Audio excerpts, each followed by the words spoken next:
Bentrovati in nostra compagnia. Dopo qualche giorno ritroviamo anche il professor Marco Rioles, sociologo, docente di sociologia all'Università di Udine. Ben trovato intanto, che ci ha regalato qualche riflessione, anche proprio sul numero del Friuli che è in edicola oggi. Dicevo qualche giorno di distanza perché ci eravamo visti sabato proprio immediatamente a botta calda dopo la strage di Dacca. Ecco, passato qualche giorno la situazione è più chiara, è più confusa. Parlo a livello internazionale perché oggi il Friuli si ferma un po' nel giorno del ricordo, ma ci sono, credo urgentemente, tanti ragionamenti da fare su quale sia la situazione proprio a livello internazionale, con il Bangladesh, insomma, che cerca di difendersi, di non c'è una firma dell'ISIS che magari è di minimizzare quello che è accaduto. Ecco, tutti parliamo di questo ISIS, ma poi che in realtà si insinua, e lo vediamo profondamente nelle nostre vite, ma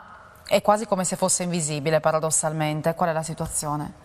Sì, ha detto bene lei, il Bangladesh si ostina a negare che ci sia la firma dello Stato islamico su questo attentato. In realtà ieri il ministro degli esteri italiano Gentiloni a Montecitorio ha sottolineato che invece la rivendicazione che è stata fatta immediatamente è credibile. Peraltro hanno diffuso subito le foto del massacro e immediatamente dopo anche le foto dei 5 mujahideen, dei 5 assalitori. La cosa che ha fatto molto riflettere durante questa settimana calda per noi è stata l'identità dei 5 attentatori, questi giovanissimi, colti, agiati, di buona famiglia, ottimi studi, addirittura figli di politici, di imprenditori. Ha certamente impressionato l'identità di identikit degli assalitori, perché noi siamo convinti che il terrorismo sia bene o male prerogativa. Nell'anagrafe del terrorismo ci siano solamente persone svantaggiate e marginali. In realtà il terrorismo attira tra le sue fila anche intellettuali, persone intellettualmente solide. Questo insomma è un fatto storico, poi anche se vogliamo fare questa riflessione, perché anche l'Italia, che ha una storia diciamo piuttosto importante da questo punto di vista, non mancavano intellettuali, non sono mancati insomma intellettuali che si sono avvicinati, no? Esatto. Questa.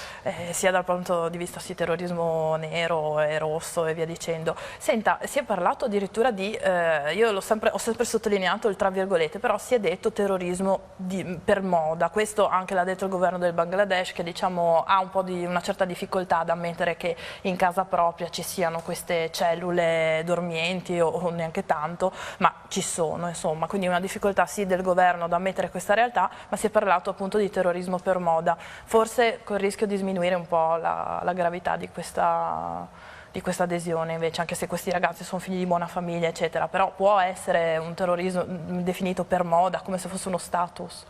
Ma allora distinguerei due cose. Da un lato questo commento può apparire anche abbastanza offensivo, nel senso che queste persone erano determinate e non credo che abbiano fatto questo gesto così come ghiribizzo adolescenziale. Però è anche vero che lo Stato islamico ha un appeal fortissimo tra i giovani musulmani di tutto il mondo e ha contagiato anche il Bangladesh, cosa che il governo, ripeto, bengalese si ostina a negare. Ma noi sappiamo benissimo che lo Stato islamico ha le mire anche sul Bangladesh, ha fatto più comunicati prima della strage in cui annunciava che ci sarebbero stati dei colpi in Bangladesh, e dei colpi ci sono stati da parte dello Stato islamico, anche se non di queste proporzioni. Sì, ma già dal 2015, no? Esatto, sono stati omicidi singoli, tra l'altro anche di un cooperante italiano, Cesare Tavella, nello scorso settembre.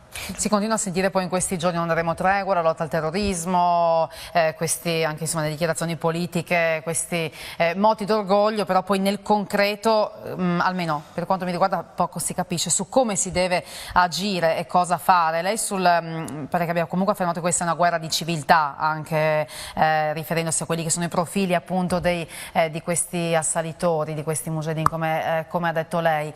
Come si combatte quindi una guerra di civiltà? disarmando ideologicamente i nostri avversari, nel senso che esiste questa minoranza violenta all'interno dell'Islam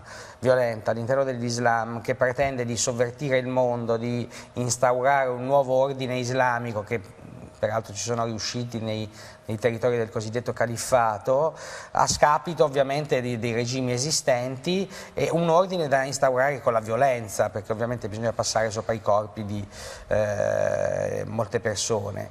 E questa è un'ideologia che purtroppo viene veicolata alla velocità della luce attraverso i social media, ed è questo il dato molto grave su cui stanno operando tutte le agenzie governative, cioè come contrastare la propaganda jihadista, e c'è una sorta di cooperazione tra governi e le grandi compagnie come Facebook e Twitter, che cercano di rimuovere i contenuti violenti. Che però comunque riescono a passare. Ah sì, certo. Sì, ed è abbastanza difficile su questo. No, mi collegavo e pensavo, magari una riflessione forse banale, ma la storia ci insegna che in alcuni casi, in diversi casi, poi i grandi imperi sono crollati in un momento poi di decadenza anche dei valori stessi di quella civiltà. Il mondo occidentale è in questa situazione, cioè se effettivamente è una guerra di civiltà e bisogna disarmare ideologicamente l'avversario, chiamiamolo così, noi siamo in grado di farlo? Se non, cioè, crediamo noi stessi nei nostri valori? In che situazione è l'Occidente da questo punto di vista? Sono davvero in grado, cioè siamo compatti. Noi dovremmo essere un po' meno timorosi di indicare il nemico e chiamarlo con il proprio nome, anche usare la stessa categoria nemico, perché non può che altro essere che un nemico chi sgozza barbaramente 9 italiani in un ristorante tranquillo del centro di Dacca. E dobbiamo identificare qual è il nostro avversario, come opera. Io l'ho già detto, è un'ideologia di morte che predica la sovversione e che gode del consenso di una fetta minoritaria, ma neanche tanto insignificante, delle comunità islamiche. Allora c'è un grande lavoro da fare con le comunità islamiche per marginalizzare coloro i quali pensano appunto di dirottare la religione islamica in una direzione di violenza. Molto spesso proprio le comunità, anche in questi giorni, insomma, abbiamo parlato tutta la settimana di questi temi e abbiamo sentito noi, ma anche sui quotidiani sono state riportate interviste e dichiarazioni dei musulmani, in questo caso presenti in Friuli, che ovviamente prendono le distanze eccetera. Però nonostante questo e queste prese di posizione chiare, l'Islam, anche quello moderato, viene spesso accusato di non esporsi in maniera netta contro, di tacere, vuoi per paura. Avevo letto un post di Enrico Mentana che diceva alla fine, per paura di ritrovarsi la bestia in casa, l'Islam moderato non si schiera apertamente contro questi fatti e forse la risposta è un po' debole. È giusto una visione corretta o è una visione scorretta veicolata dalla stampa, che spesso insomma fa dell'informazione un po' quel che vuole? No, è una visione corretta, nel senso che da parte del mondo islamico moderato, che certamente esiste, fatto di persone pacifiche che professano la propria fede in pace e vivono una vita ordinaria all'insegna del lavoro e della famiglia, e esiste una certa ritrosia diciamo, a prendere le distanze da qualcosa che si sente come molto lontano da sé, ossia effettivamente il fanatismo, l'estremismo violento di gruppi come lo Stato islamico è un fenomeno che non trova riscontro appunto nell'esistenza di queste persone che dicono: ma perché noi dobbiamo in qualche modo scusarci? Sì, certo, la contrarietà è un qualcosa che comunque non riconoscono, non li spinge. Anche se bisogna dire che in più occasioni i musulmani italiani, i musulmani anche del resto del mondo, sono scesi in piazza per condannare il terrorismo, e anche a Roma c'è stata una manifestazione di bengalesi in solidarietà con le vittime italiane. Però è anche vero vero, c'è un altro discorso più complicato da fare, che c'è fatica a capire che le radici di questo male allineano proprio all'interno proprio della religione islamica, cioè la religione islamica, se interpretata letteralmente, se portata all'estremo, l'interpretazione di certi passi del Corano porta alla violenza, e allora il musulmano moderato dovrebbe fare una riflessione affinché queste letture estremizzanti del Corano e dei riferimenti sacri dell'Islam non circolino in modo così incontrollato, ma siano filtrate in modo tale da non accendere qualche lampadina in persone particolarmente fuori controllo. Certo, è uno scontro tra civiltà, come avevamo detto, e probabilmente in alcuni, laddove l'Islam più così, la versione violenta dell'Islam si è man mano fatta strada, forse sono posti in cui anche, diciamo, il terreno, come posso dire, politico, tutta una serie di situazioni hanno fatto sì che germinasse questo tipo di Islam tutt'altro che moderato, no? Certo, e che prendesse piede e forza. Lo Stato islamico ha potuto assumere questa onnipotenza, perché pensate, colpisce in una settimana a Istanbul, a Dacca, a Baghdad, ha fatto gli exploit a Parigi e a Bruxelles, ma colpisce quotidianamente nelle zone di Siria e di Iraq. Lo Stato islamico ha potuto uscire fuori in questo modo, date le circostanze storico-politiche dei paesi appunto come la Siria e l'Iraq. Anche una nota economica, cioè deve avere comunque un potere che gli arriva in qualche modo anche dall'Occidente, perché c'è anche questo, insomma, un punto non da poco, in effetti. Lo Stato islamico si autofinanzia con delle attività che sono appunto sostanzialmente la rapina, l'estorsione, il contrabbando di petrolio, il contrabbando di manufatti Avevo letto artistici. forse l'estate scorsa un parallelismo tra i narcos e la loro iconografia e tutto quanto, e come si sostentano, e proprio appunto l'ISIS, che poi appunto vivono più o meno dello stesso, sì, uno di traffico di droga, però insomma c'è un sistema appunto economico in realtà di sostentamento radicato, e poi anche facevano un parallelismo tra l'iconografia e quello che diceva lei prima, l'utilizzo dei social, eccetera, certo. Ricollegandomi proprio a una delle domande dell'inizio, del terrorismo per moda.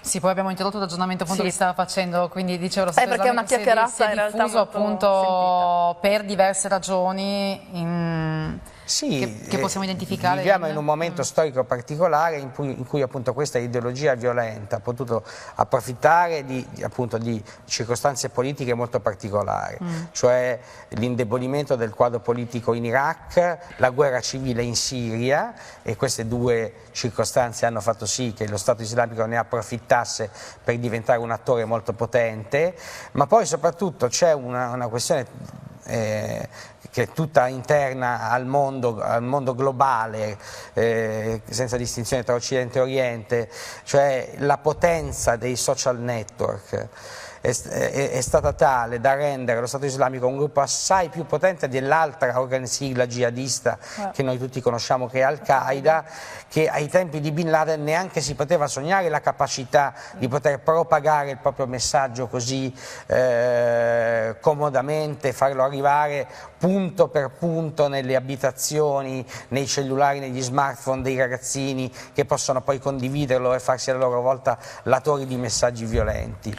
Quindi ci sono delle circostanze che spiegano come mai ci sia l'ascesa di questo fenomeno. Senta, un'ultima domanda velocissima perché il tempo purtroppo stringe, e leggevo un suo post che diceva ci sdegniamo, ci indigniamo, siamo addolorati per tutto quello che accade, però poi il popolo italiano non si muove, insomma, rimane un po' impassibile, e sui social, le dico io, noto, si sprecano commenti di tutti i tipi, ci si lascia andare anche a toni accesi eccetera, però poi sempre nascosti dietro l'anonimato di un nome e un cognome dietro il computer, ed effettivamente la gente sembra un po' apatica in un certo senso.